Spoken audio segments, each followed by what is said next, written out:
buscando una porción de una biografía de Orlando Boyer en su obra Grandes Misioneros del siglo XIX.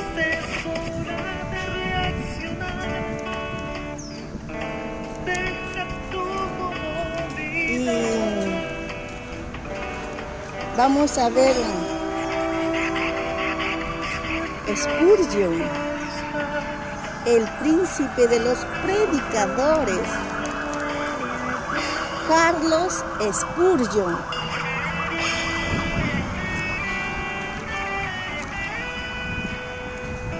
Durante el periodo de la Inquisición española, bajo el reinado del emperador Carlos V, un número muy grande de creyentes fueron quemados en las plazas públicas o enterrados vivos.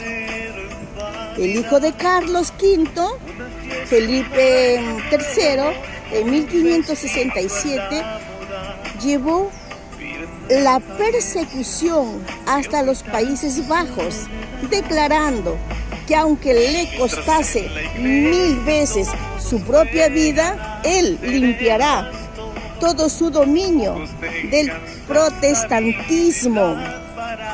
Antes de morir, se jactaba de haber mandado al verdugo por lo menos 18,000 herejes. Hereje era aquel que leía la Biblia, aquel que seguía a Cristo, el que hablaba de Cristo. A ellos le llamaban herejes.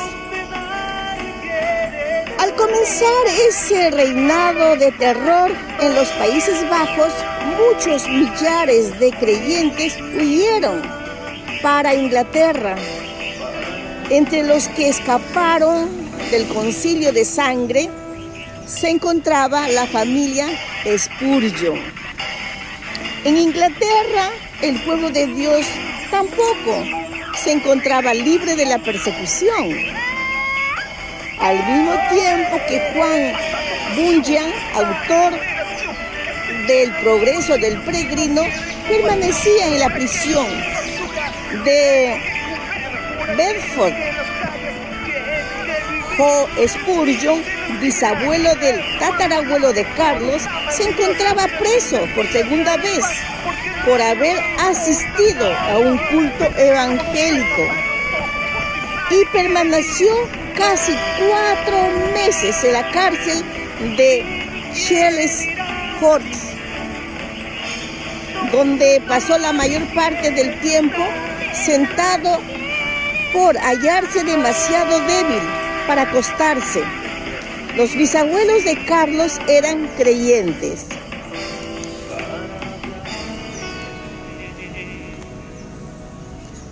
Vamos a leer otra partecita. Eran creyentes la familia, los padres de Carlos Spurgeon, creyentes fervorosos, y habían criado a sus hijos en el temor de Dios. Su abuelo paterno, después de casi 50 años de pastorado en el mismo lugar, podía decir: no he tenido ni una hora de tristeza con mi iglesia después que asumí el cargo de pastor. El padre de Carlos, Santiago Spurgeon, fue el amado pastor de Stanford. Cuando Carlos era todavía un niño, se interesaba por la lectura del Progreso del Peregrino, de la historia de los mártires y de las diversas obras de teología. Es así imposible apreciar la enorme influencia que esas obras ejercieron sobre su vida. Se puede apreciar que él era precoz en los asuntos espirituales por el siguiente acontecimiento. A pesar de ser un niño de apenas 5 años de edad, sintió profundamente el cuidado del abuelo por causa del comportamiento de uno de los miembros de la iglesia, llamado el Viejo, Roas. Cierto día Carlos, al encontrar a Roas en compañía de otros fumando y bebiendo cerveza, se dirigió a él en estos términos: ¿qué haces aquí? Elías, el viejo Roas, arrepentido, contó entonces a su pastor cómo al principio se disgustó con el niño, pero al fin se conmovió. Desde aquel día el viejo Rodas anduvo siempre cerca del Salvador, nuestro Señor Jesucristo. Cambió su vida, dejó el alcohol. Cuando Carlos era todavía pequeño, quedó convencido de pecado, que Dios durante algunos años se sintió como una criatura sin esperanza, sin consuelo. Asistía a diferentes cultos en distintos lugares, sin llegar a saber cómo podía librarse del pecado. Entonces, cuando tenía 15 años de edad, aumentó en él el deseo de ser salvo, la decisión de querer ser salvo. Ese deseo aumentó en tal forma que pasó 6 meses agonizando en oración. En ese tiempo, un día asistió a un culto de cierta iglesia, pero ese día el predicador no pudo ir al culto debido a una gran tormenta de nieve.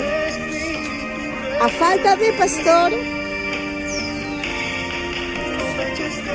un zapatero se levantó para predicar ante las pocas personas que se encontraban presentes y leyó este texto: mirad a mí y sed salvos todos los términos de la tierra. Isaías 45:22. El zapatero, que no tenía experiencia en el arte de predicar, solamente podía repetir el pasaje y decir: mirad, no es necesario que levantéis ni un pie, ni un dedo. No es necesario que estudiéis en el colegio para saber mirar, ni tampoco que contribuyáis con 1000 libras esterlinas. Mirad a mí y no a vosotros mismos. No hay consuelo en vosotros. Miradme, sudando grandes gotas de sangre. Miradme, colgado de la cruz. Miradme, muerto y sepultado. Miradme, miradme, muerto y sepultado. Miradme, resucitado. Miradme, sentado a la derecha de Dios. Luego, fijando los ojos en Carlos, le dijo: joven, parece que tú eres desgraciado. Serás infeliz en la vida y en la muerte si no obedeciereis. Entonces gritó con más fuerza: joven, mira a Jesús, míralo ahora. El joven miró y continuó mirando hasta que por fin un gozo indecible se apoderó de su alma. El recién salvo, al contemplar el constante celo del maligno, se sintió inspirado por el poder divino para hacer todo lo posible para frustrar la obra del enemigo del bien. Spurgeon aprovechaba todas las oportunidades para distribuir folletos.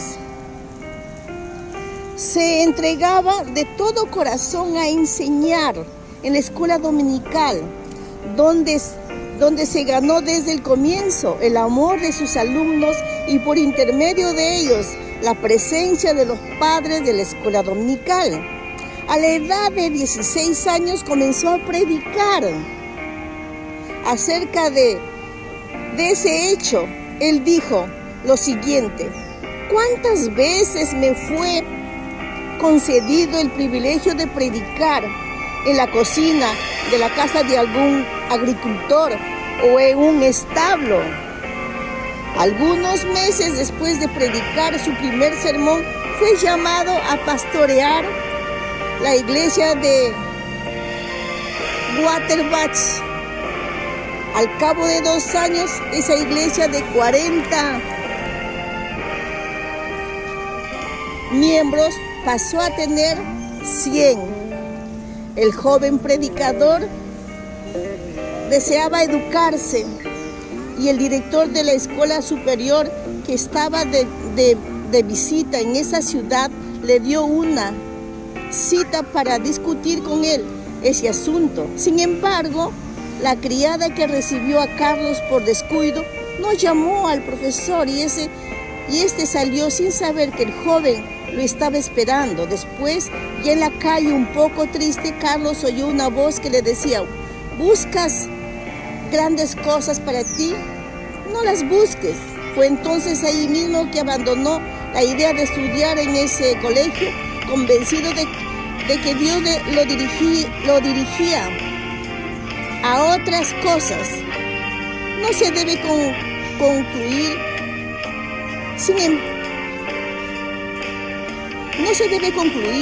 sin embargo, que Carlos Spurgeon decidió no educarse. Después de eso, él aprovechó todos los momentos libres para estudiar. Se dice que alcanzó la fama de ser uno de los hombres más instruidos de su época. Spurgeon había predicado en Waterbach solamente durante 2 años. Cuando fue llamado a predicar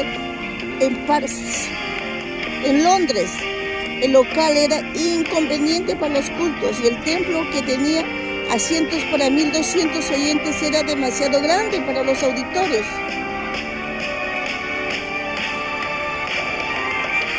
Sin embargo, había sacado grande. Hay un grupo de fieles que nunca cesaron de rogar a Dios por un glorioso avivamiento. Y el avivamiento ocurrió. Ese hecho está registrado así en las palabras del propio Spurgeon. Al comienzo yo predicaba solamente a un puñado de oyentes. Sin embargo, no me olvido de la insistencia de sus oraciones. A veces parecía que rogaba hasta querer ver realmente presente el ángel del pacto, queriendo bendecirnos. Más de una vez nos admiramos con la solemnidad de las oraciones hasta que llegamos a sentir quietud mientras el poder del Señor nos sobrevenía. Así que como descendió la bendición, la casa se llenó de oyentes y fueron salvas decenas de almas. Página 98, dejo ahí nomás. Orlando Boyer, el escritor de esta obra, Biografía de grandes cristianos, tomo 2, Editorial Vida. Si pueden ustedes adquirirlo en alguna librería cristiana, pueden hacerlo. En alguna biblioteca de alguna congregación evangélica debe haber también, o seminarios. Bueno, yo les dejo. Dios los bendiga. Mañana domingo se celebra la entrada triunfal de Jesús a Jerusalén y celebramos todos los que creemos en Jesucristo, Redentor, Salvador. Creemos en su muerte, en su resurrección. Creemos que su tumba está vacía. Creemos que la cruz está vacía porque Él resucitó. Está a la diestra del Padre. Eso también lo estaba escribiendo, estaba narrando Spurgeon. Bueno, Jesús de Nazaret retorna por segunda vez. ¿Cuándo? Solamente el Padre lo sabe. Esperemos con ansias. Mientras tanto, amemos la justicia. Aborrezcamos la injusticia, aborrezcamos la corrupción. Amemos la incorrupción. Amemos la misericordia. Hagamos misericordia. Hagamos justicia.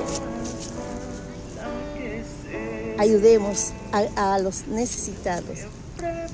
Oremos por los encarcelados injustamente. Oremos por los que no tienen que comer hoy día, que vestir, cómo pagar sus deudas, cómo pagar el alquiler de su cuarto. Oremos por ellos. Oremos para que Dios tenga piedad, misericordia, y para que muchos vengan al conocimiento del Señor Jesucristo. Bendiciones.